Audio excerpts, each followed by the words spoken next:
Healing miracles of Jesus Christ. Harmonized from the four Gospels. New International Version. John chapter 4 verses 46 to 53. Once more he visited Cana in Galilee, where he had turned the water into wine. And there was a certain royal official whose son lay sick at Capernaum. When this man heard that Jesus had arrived in Galilee from Judea, he went to him and begged him to come and heal his son, who was close to death. "Unless you people see miraculous signs and wonders," Jesus told him, "you will never believe." The royal official said, "Sir, come down before my child dies." Jesus replied, "You may go. Your son will live." The man took Jesus at his word and departed.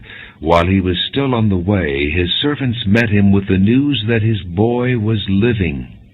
When he inquired as to the time when his son got better, they said to him, "The fever left him yesterday at the 7th hour." Then the father realized that this was the exact time at which Jesus had said to him, "Your son will live." So he and all his household believed. This was the second miraculous sign that Jesus performed, having come from Judea to Galilee. Mark chapter 1 verses 29 to 34, Matthew chapter 8 verses 14 to 17, Luke chapter 4 verses 38 to 41. As soon as they left the synagogue, they went with James and John to the home of Simon and Andrew. Simon's mother-in-law was in bed with a fever, and they told Jesus about her. So he went to her, took her hand, and helped her up. The fever left her, and she began to wait on them. That evening after sunset, the people brought to Jesus all the sick and demon-possessed. The whole town gathered at the door, and Jesus healed many who had various diseases. He also drove out many demons, but he would not let the demons speak because they knew who he was. Mark chapter 1 verses 40 to 44, Matthew chapter 8 verses 1 to 4, Luke chapter 5 verses 12 to 14. A man with leprosy came to him and begged him on his knees, "If you are willing, you can make me clean." Filled with compassion, Jesus reached out his hand and touched the man. "I am willing," he said. "Be clean." Immediately the leprosy left him, and he was cured. Jesus sent him away at once with a strong warning, "See that you don't tell this to anyone. But go, show yourself to the priest, and offer the sacrifices that Moses commanded for your cleansing as a testimony to them." Mark chapter 2 verses 1 to 12, Matthew chapter 9 verses 1 to 8, Luke chapter 5 verses 17 to 26. A few days later, when Jesus again entered Capernaum, the people heard that he had come home.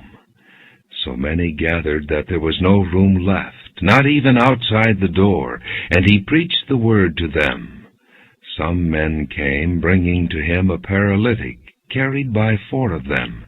Since they could not get him to Jesus because of the crowd, they made an opening in the roof above Jesus, and after digging through it, lowered the mat the paralyzed man was lying on. When Jesus saw their faith, he said to the paralytic, "Son, your sins are forgiven." Now some teachers of the law were sitting there, thinking to themselves, "Why does this fellow talk like that? He's blaspheming. Who can forgive sins but God alone?" Immediately Jesus knew in his spirit that this was what they were thinking in their hearts, and he said to them, "Why are you thinking these things? Which is easier, to say to the paralytic, 'Your sins are forgiven,' or to say, 'Get up, take your mat and walk'? But that you may know that the Son of Man has authority on earth to forgive sins," he said to the paralytic, "I tell you, get up, take your mat and go home." He got up, took his mat, and walked out in full view of them all. This amazed everyone, and they praised God, saying, "We have never seen anything like this." John chapter 5 verses 1 to 9. Sometime later, Jesus went up to Jerusalem for a feast of the Jews. Now there is in Jerusalem near the sheep gate a pool, which in Aramaic is called Bethesda, and which is surrounded by 5 covered colonnades. Here a great number of disabled people used to lie, the blind, the lame, the paralyzed. One who was there had been an invalid for 38 years. When Jesus saw him lying there and learned that he had been in this condition for a long time, he asked him, "Do you want to get well?" "Sir," the invalid replied, "I have no one to help me into the pool when the water is stirred. While I am trying to get in, someone else goes down ahead of me." Then Jesus said to him, "Get up, pick up your mat and walk." At once the man was cured. He picked up his mat and walked. Luke chapter 6 verses 6 to 10, Matthew chapter 12 verses 9 to 13, Mark chapter 3 verses 1 to 5. On another Sabbath he went into the synagogue and was teaching, and a man was there whose right hand was shriveled. The Pharisees and the teachers of the law were looking for a reason to accuse Jesus, so they watched him closely to see if he would heal on the Sabbath. But Jesus knew what they were thinking, and said to the man with the shriveled hand, "Get up and stand in front of everyone." So he got up and stood there. Then Jesus said to them, "I ask you, which is lawful on the Sabbath, to do good or to do evil, to save life or to destroy it?"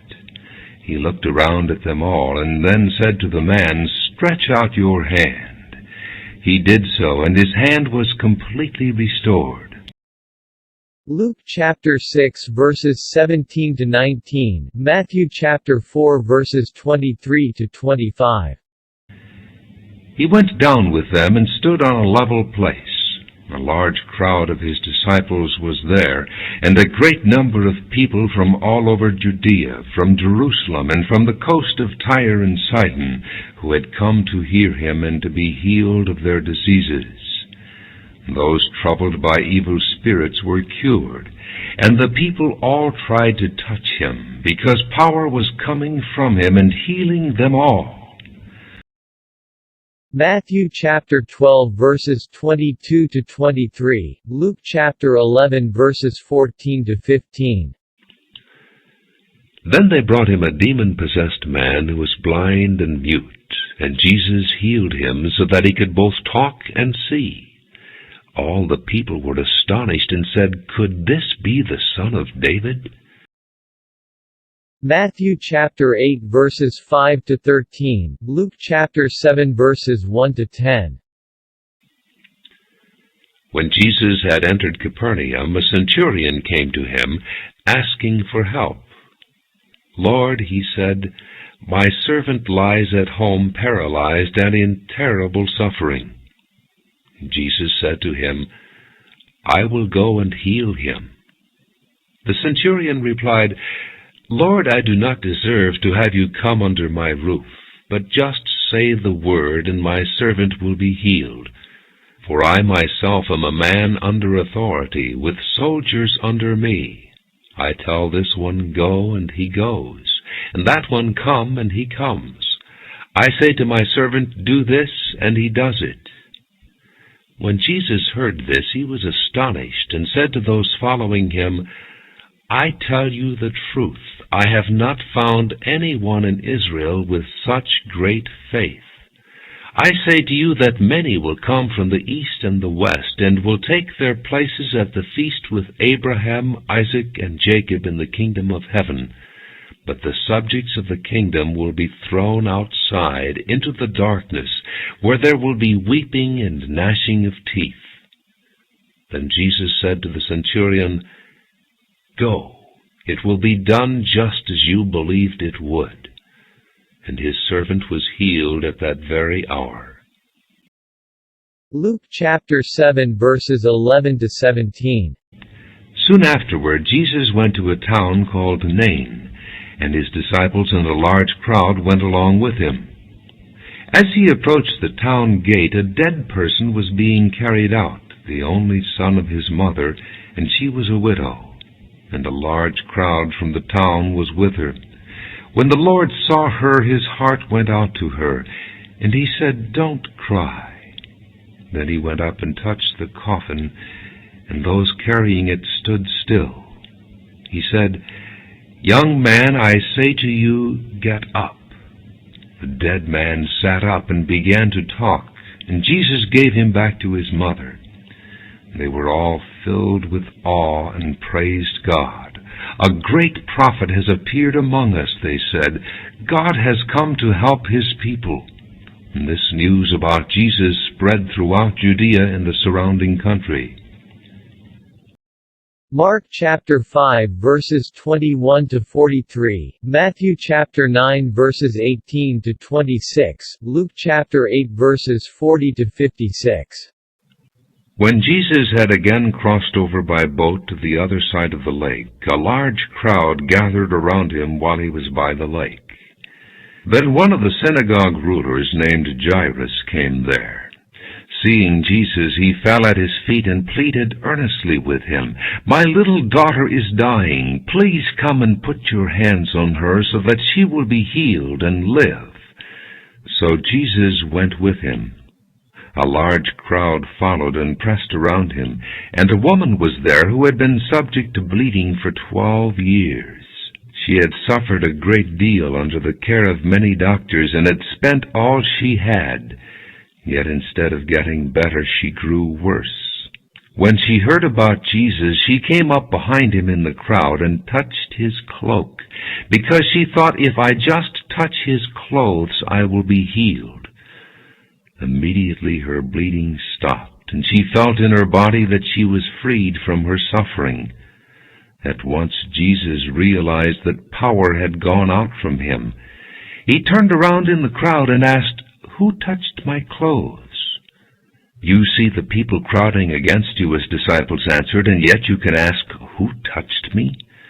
But Jesus kept looking around to see who had done it. Then the woman, knowing what had happened to her, came and fell at his feet, and trembling with fear told him the whole truth. He said to her, "Daughter, your faith has healed you. Go in peace and be freed from your suffering."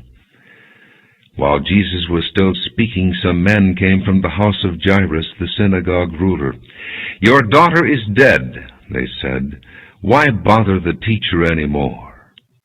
Ignoring what they said, Jesus told the synagogue ruler, "Don't be afraid, just believe." He did not let anyone follow him except Peter, James, and John, the brother of James. When they came to the home of the synagogue ruler, Jesus saw a commotion with people crying and wailing loudly. He went in and said to them, "Why all this commotion and wailing? The child is not dead, but asleep." But they laughed at him. After he put them all out, he took the child's father and mother and the disciples who were with him, and went in where the child was. He took her by the hand and said to her, "Talitha cum," which means, "Little girl, I say to you, get up." Immediately the girl stood up and walked around. She was 12 years old. At this they were completely astonished. He gave strict orders not to let anyone know about this, and told them to give her something to eat. Matthew chapter 9 verses 27 to 31. As Jesus went on from there, 2 blind men followed him, calling out, "Have mercy on us, Son of David." When he had gone indoors, the blind men came to him, and he asked them, "Do you believe that I am able to do this?" "Yes, Lord," they replied. Then he touched their eyes and said, "According to your faith will it be done to you." And their sight was restored. Jesus warned them sternly, "See that no one knows about this." But they went out and spread the news about him all over that region. Matthew chapter 9 verses 32 to 33. While they were going out, a man who was demon-possessed and could not talk was brought to Jesus. And when the demon was driven out, the man who had been mute spoke. The crowd was amazed and said, "Nothing like this has ever been seen in Israel." Mark chapter 6 verses 53 to 56, Matthew chapter 14 verses 34 to 36. When they had crossed over, they landed at Gennesaret and anchored there. As soon as they got out of the boat, people recognized Jesus. They ran throughout that whole region and carried the sick on mats to wherever they heard he was. And wherever he went, into villages, towns, or countryside, they placed the sick in the marketplaces. They begged him to let them touch even the edge of his cloak, and all who touched him were healed. Mark chapter 7 verses 31 to 37. Then Jesus left the vicinity of Tyre and went through Sidon down to the Sea of Galilee and into the region of the Decapolis. There some people brought to him a man who was deaf and could hardly talk, and they begged him to place his hand on the man. After he took him aside, away from the crowd, Jesus put his fingers into the man's ears. Then he spit and touched the man's tongue. He looked up to heaven and with a deep sigh said to him, "Ephphatha," which means, "Be opened." At this the man's ears were opened, his tongue was loosened, and he began to speak plainly. Jesus commanded them not to tell anyone, but the more he did so, the more they kept talking about it. People were overwhelmed with amazement. "He has done everything well," they said. "He even makes the deaf hear and the mute speak." Mark chapter 8 verses 22 to 26. They came to Bethesda, and some people brought a blind man and begged Jesus to touch him. He took the blind man by the hand and led him outside the village.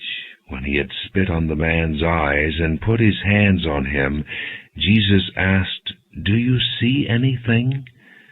He looked up and said, "I see people. They look like trees walking around."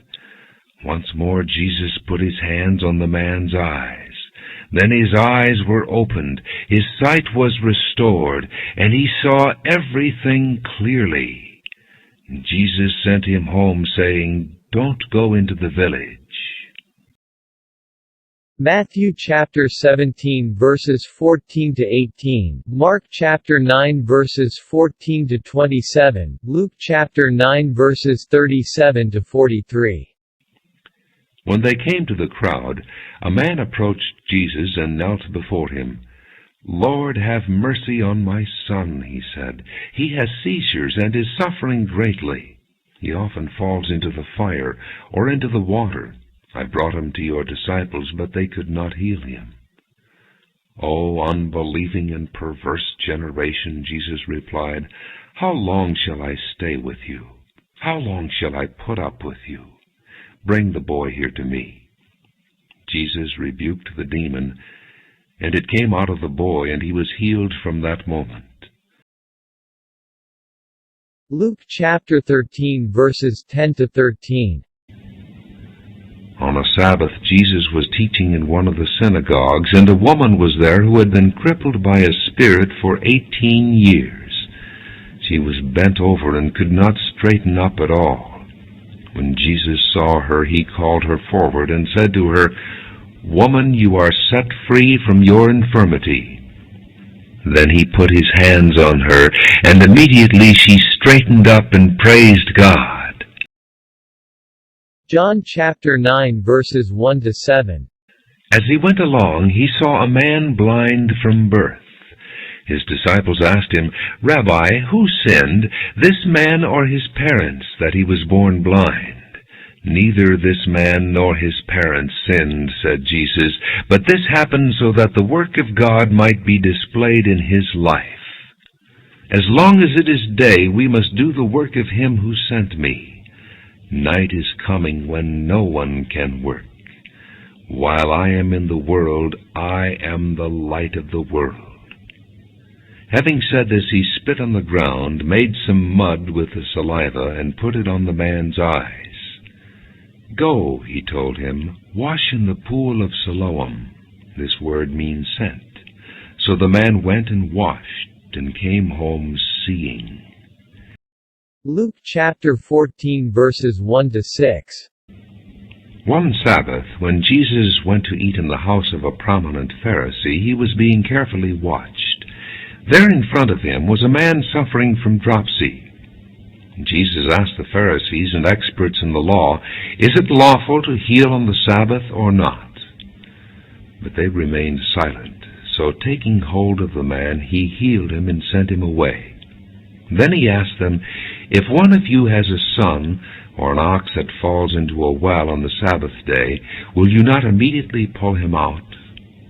And they had nothing to say. John chapter 11 verses 38 to 44. Jesus, once more deeply moved, came to the tomb. It was a cave with a stone laid across the entrance. "Take away the stone," he said. "But Lord," said Martha, the sister of the dead man, "by this time there is a bad odor, for he has been there 4 days."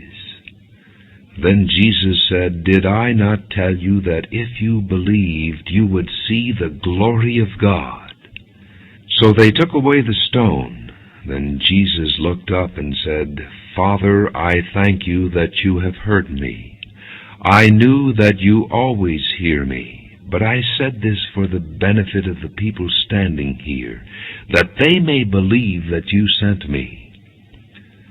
When he had said this, Jesus called in a loud voice, "Lazarus, come out!" The dead man came out, his hands and feet wrapped with strips of linen and a cloth around his face. Jesus said to them, "Take off the grave clothes and let him go." Luke chapter 17 verses 11 to 19. Now on his way to Jerusalem, Jesus traveled along the border between Samaria and Galilee. As he was going into a village, 10 men who had leprosy met him. They stood at a distance and called out in a loud voice, "Jesus, Master, have pity on us."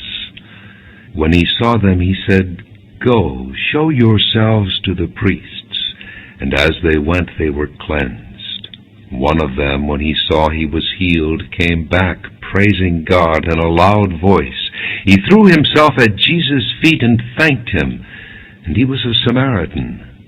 Jesus asked, "Were not all 10 cleansed? Where are the other 9? Was no one found to return and give praise to God except this foreigner?" Then he said to him, "Rise and go, your faith has made you well." Luke chapter 18 verses 35 to 43, Matthew chapter 20 verses 29 to 34, Mark chapter 10 verses 46 to 52. As Jesus approached Jericho, a blind man was sitting by the roadside begging. When he heard the crowd going by, he asked what was happening. They told him, "Jesus of Nazareth is passing by." He called out, "Jesus, Son of David, have mercy on me." And those who led the way rebuked him and told him to be quiet. But he shouted all the more, "Son of David, have mercy on me." Jesus stopped and ordered the man to be brought to him. When he came near, Jesus asked him, "What do you want me to do for you?" "Lord, I want to see," he replied. Jesus said to him, "Receive your sight. Your faith has healed you." Immediately he received his sight and followed Jesus, praising God. When all the people saw it, they also praised God. Luke chapter 22 verses 47 to 51. While he was still speaking, a crowd came up, and the man who was called Judas, one of the 12, was leading them. He approached Jesus to kiss him, but Jesus asked him, "Judas, are you betraying the Son of Man with a kiss?" When Jesus' followers saw what was going to happen, they said, "Lord, should we strike with our swords?" And one of them struck the servant of the high priest, cutting off his right ear. But Jesus answered, "No more of this." And he touched the man's ear and healed him. May God bless you. Don't forget to subscribe. Thank you.